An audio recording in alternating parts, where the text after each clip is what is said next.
Dom de poder. Vambora no apanhado? Não, a gente vai fazer um resumão no final. Dom de poder. Dom de poder é fé, é operar maravilhas e curar. Vambora diferenciar? Que fé é essa, Rose? Essa fé, ela é diferente daquela fé quando a gente é salvo, né? Que a gente é salvo porque a gente passa a crer em Jesus, a gente se aproxima dele, como Hebreus fala, né? É diferente daquela fé citada no fruto do Espírito, lembra? O fruto do Espírito é mansidão, longanimidade, benignidade, paz, a alegria, fé, né? Aquela lista toda, temperança. Então, dentro daquela lista tem a fé. É diferente essa fé aqui, tá? Essa fé aqui é a fé de operar. Cadê que eu tinha anotado? É uma fé incomum, é uma fé fervorosa. Peraí, deixa eu ler a frase para concluir. É confiar em Deus de uma forma sobrenatural. Essa fé, ela vem acompanhada de uma oração fervorosa, de algo extraordinário que nos traz alegria e coragem. Vamos pensar que essa fé é Moisés tocando com um cajado, ele tem tanta fé que ele tocou e o mar se abriu. Que coragem dele, né? É Daniel, vai me jogar na cova? Tranquilo. Meu Deus pode me livrar da cova dos leões. É essa fé, dessa fé que a gente está falando. Elias, os profetas, olha só que abusado, Elias. Vamos lá, faz aí o altar. Vou construir o meu. Deixa eu colocar meu altar aqui. O Deus que responder, Rebene canta, labanda subcantarás. Responder com fogo é o verdadeiro Deus.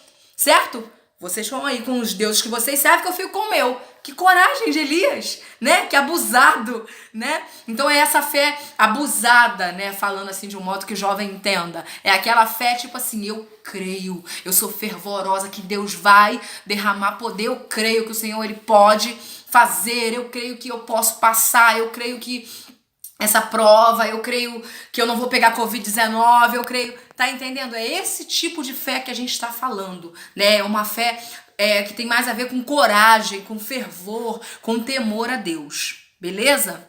Operar maravilhas. Operar maravilhas são os milagres extraordinários, tá? É a melhor forma de eu explicar para vocês isso. Operar maravilhas são aquelas coisas que acontecem inusitadas. Exemplo, lá em 2 Reis 6,6, a gente vai ver o episódio do ferro, do machado que flutua.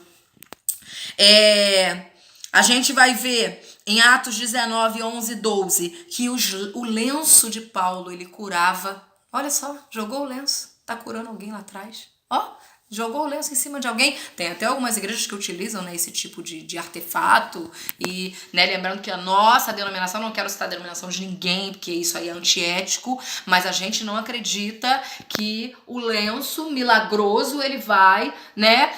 Pode operar, Rose? Pode, olha. Se eu beber essa água que você tá levando para casa, ela vai trazer cura pro câncer. E aí todo dia você vai, compra água, traz, não sei, alguém que te ministra traz a água e você bebe a água, né? Eu duvido que você possa ficar curado? Não, eu não duvido. Mas você foi curado por causa da água ou por causa da sua fé?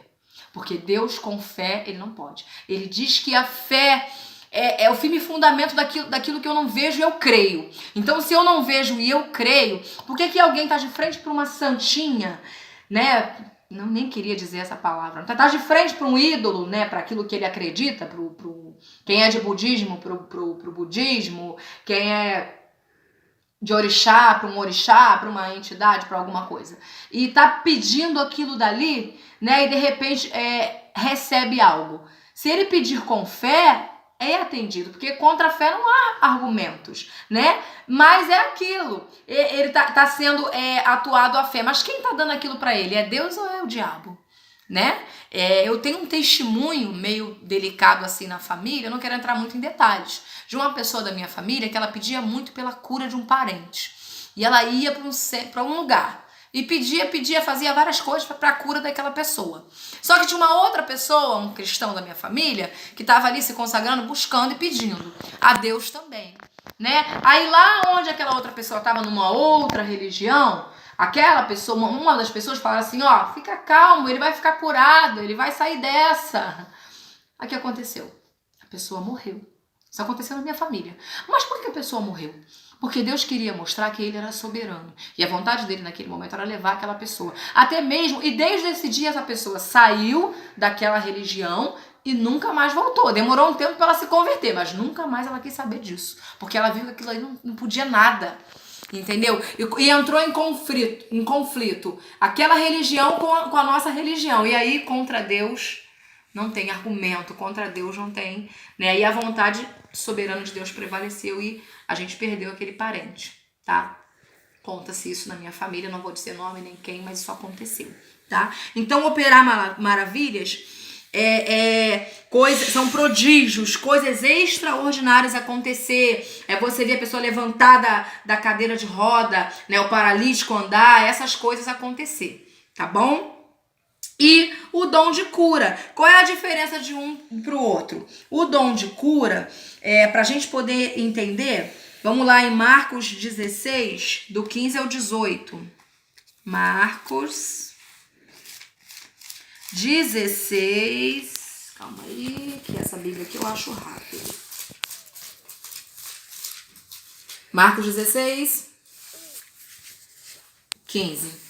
E disse-lhes: ide por todo o mundo, pregai o evangelho a toda criatura. Quem crê e for batizado será salvo, mas quem não crê será condenado. E estes sinais seguirão aos que creem em meu nome. Expulsarão demônios, falarão novas línguas, pegarão nas serpentes, se beberem alguma coisa mortífera não lhes fará dano algum, imporão as mãos sobre os enfermos e os curarão. Então é esse o dom de cura. Certo? Então, o dom de cura é a gente impor as mãos e curar. Não fazer coisas extraordinárias, como vomitar um câncer. Isso é uma operação de maravilha, é algo extraordinário. Você vê o câncer ser expelido, né? Como acontece. Você vê quem é cego volta a enxergar. Isso é um dom de operar maravilhas. Está faltando isso no nosso meio hoje em dia, né? São poucos os servos do Senhor que tem isso, né? As modalidades, né, dos dons de curar. As modalidades são, né, quando a gente cura o enfermo. Primeiro, o modo da gente curar. Unção, né? A gente vai encontrar em Tiago 5,14, se eu não me engano é essa a referência. Chama os presbíteros, que ele venha ungir com azeite e tal e tudo mais.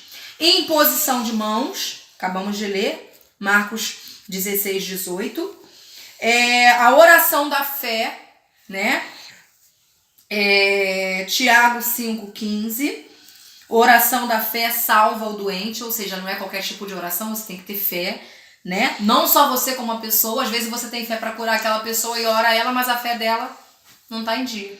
Aí Deus naquele dia não resolve não curar. A oração da Rose é ineficaz, não surtiu efeito na minha vida essa oração. É porque a tua fé não tá em dia, então Deus não achou legal te curar não. Vou te curar não, tu não tem fé para isso. Eu tenho fé e tenho dom para te curar, mas você não tem fé suficiente, aí a culpa é do profeta, né? Do vaso, é de quem foi usado. E orar à distância, ou seja, para eu curar os enfermos, eu tenho que ter a unção, eu tenho que impor as mãos, eu tenho que orar com fé e eu posso orar também à distância. Lembra do filho do oficial do rei? Né? Basta uma palavra e vai ser curado. Aqui cita a mulher cananeia, né? Por essa palavra o demônio saiu da casa da filha dela. Lembra? Então, oração também à distância é essa modalidade. Foi? Show! A gente encerra aqui Paracleto. Fazer só um resumão aqui, um apanhado aqui dos dons do Espírito, né? Que a gente falou, que é uma das matérias mais difíceis falando da Trindade.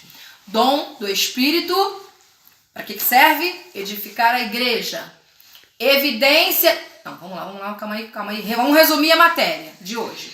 Batismo com o Espírito Santo. Batismo de revestimento de poder. Capacitação. A evidência dele, quando eu falo em línguas. O sinal é eu falar em línguas. Para que serve, Rose? Edificar a igreja. Aí é diferente o batismo, que é eu falar em línguas, com os dons ministeriais, certo? Eu posso falar em línguas, mas não ter os dons, vou ter um só. Porque falar em línguas também é um dom, que é o dom de inspiração que a gente acabou de falar. Então, 3 são os dons espirituais para serviço da igreja. O dom, primeiro, é de revelação, o dom de poder, e o dom de inspiração e o de poder. Então, vamos lá. Quando a gente fala em revelação, palavra da sabedoria. né? Que a gente falou que é o quê? A ação, a sabedoria para cuidar de assuntos. Lembra de Salomão? A sabedoria dele de resolver aquele problema. Lembra de Jesus resolvendo a situação de Maria Madalena. Ciência é mais o que eu adquiro de conhecimento, que eu tô tão próxima de Deus se revela verdades bíblicas, né, profundas para mim e eu passo para vocês. Então, se eu passo, né, eu acho que eu tenho esse dom, né, eu acho, não sei, né, porque se eu ministrando e muita gente entende a minha aula, é porque eu tenho esse dom. Deus me passa os seus mistérios, eu transfiro para vocês. Então, eu tenho o dom da palavra da ciência, que tem a ver com a palavra de conhecer. Sabedoria é mais agilidade. Ciência é mais, conhecimento. Beleza? E discernir espírito, né? Também falando da revelação de Deus, que é saber se aquilo vem de Deus. Se o que o profeta está falando é Deus falando, são demônios ou é ele mesmo da carne dele. Dom de inspiração. A gente falou, sim, de variedade, de interpretação e profecia. A gente aprendeu que a variedade é a língua falada, interpretação é alguém falar em língua e o outro interpretar, ou a própria pessoa dar aquela rajada de língua estranha e ao mesmo tempo ela dizer, eis que te digo, assim diz o Senhor. Então ela tem também a interpretação de língua. E a profecia é quando junta os dois. Só que a gente aprendeu que profecia não é só quando junta os dois. Tu é profeta, hein? Porque ele profetiza. A Rose é profeta porque ela se levanta, às vezes sente a presença de Deus, dá aquela rajada e profetiza? Não. Porque a gente aprendeu que a maior profecia é a palavra. Então, o dom de profecia é aquele dom do pregador eloquente, que ministra e todo mundo entende, o Pentecoste acontece, o fogo cai, Deus opera, né, maravilhas, milagres e aquela glória cai. Né? Ou calmamente, eu não tô falando só do fogo, do avivado, não, tá? Me entenda, porque tem muita gente que não fala em línguas, não recebeu esse dom de inspiração, né, de falar em línguas, mas essa pessoa prega como ninguém, né? Não deu uma rajada, já recebemos várias pessoas na nossa igreja assim, não dá uma rajada de língua estranha, mas como a gente recebe.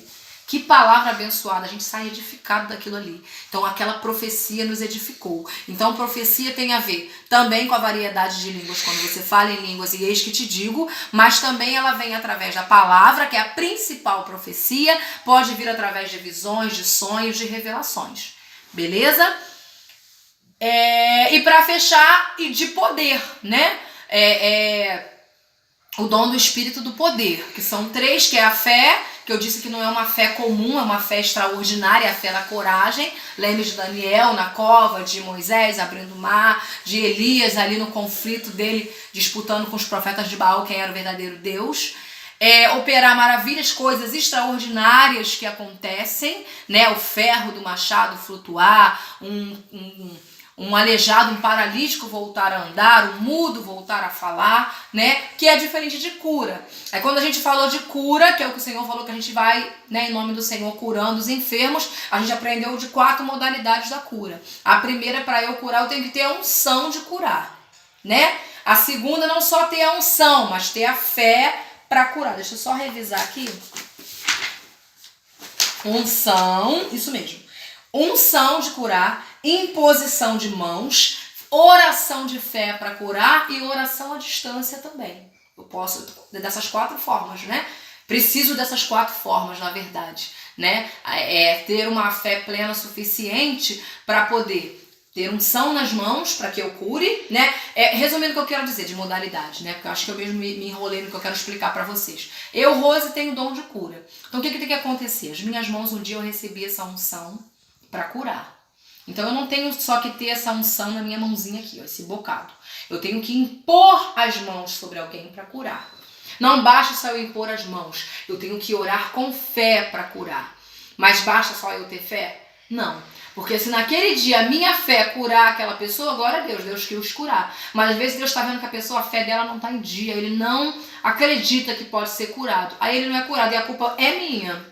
Olha só que abusado. A culpa é minha que a fé dele não está em dia e o Espírito Santo não achou melhor curar ele naquele dia. Ai, minha dor de cabeça não passou. Rose, a oração dela é fraquinha. Não. Deus achou naquele dia que tua fé não estava em dia e não quis te curar. Mas eu tenho que orar com fé. E eu posso orar também à distância. Mãe Rose, pode orar para uma sobrinha minha que está dando trabalho, não sei o que. Posso? Vamos orar. Vamos impor as mãos. Lembra, pastor? Impõe as mãos sobre o seu lar. A gente está dentro da igreja. E vamos orar, Deus guarda, livra do Covid, passa o sangue do Cordeiro, livra de todo mal. Oração à distância. Ok? Então a gente finaliza aí essa aula, que é uma das aulas mais difíceis. Eu espero que vocês tenham tido bastante compreensão, porque é muito complicado pra gente ensinar vocês, né? E pra vocês compreenderem. Em nome de Jesus, que vocês tirem todas as dúvidas. Me chama no privado se surgir alguma dúvida. Rose, ficou só uma dúvida entre isso e aquilo, que eu vou bater maçantemente até explicar da melhor forma que você possa compreender, tá? Beijo, porque isso é importante, tá? Os dons ministeriais, eles são importantes para edificar a igreja, para que... Entendeu o que é? Cada coisa não tem a ver com uma coisa dentro da igreja? Vai pensando aí nas funções da igreja, né? Se eu não tiver sabedoria, eu vou evangelizar na rua, alguém pode me dar uma resposta ou ser grossa com a pessoa, né? Se eu não tiver a ciência do conhecimento e Deus vai me dar uma revelação, Deus vai falar alguma coisa e eu vou achar que aquilo ali, fulano... Tá entendendo? Se eu não discernir o espírito, eu posso me afastar da presença de Deus, né? Se não houver ninguém com dom de cura na igreja, como é que vai haver os milagres na igreja? Né? Então, um dom chama o outro. Ainda mais nós que somos do fogo do Pentecoste. Imagina se não tiver ninguém que fale em línguas e ninguém que traduza. Então, é importante, jovens, né? Jovens e quem está me assistindo, que vocês busquem esses dons. Que vocês busquem, né? Que o Senhor derrame isso sobre a vida de vocês. Tá bom? Beijo. Próxima matéria semana que vem a gente vai falar de Pentateuco. Se preparem.